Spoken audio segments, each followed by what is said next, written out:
Hello there and welcome to Yoga Poses, the foundations of Asana with Yoga with Andrea. And for this tutorial we're going to practice swaying palm tree or Tiryaka Tadasana. And this is a standing posture, so we're going to begin in standing, this time with the feet more than shoulder width apart. Fix the gaze on a point in front. Interlock the fingers of both hands in front of the body and turn the palms down. Raise the arms above the head and stretch upwards. Bend from the waist to the right side.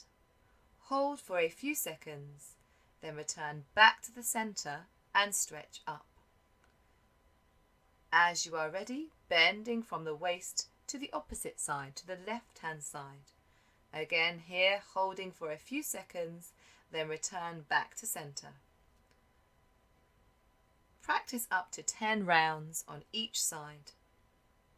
To end, return to center, release the hands and bring the arms down beside the body.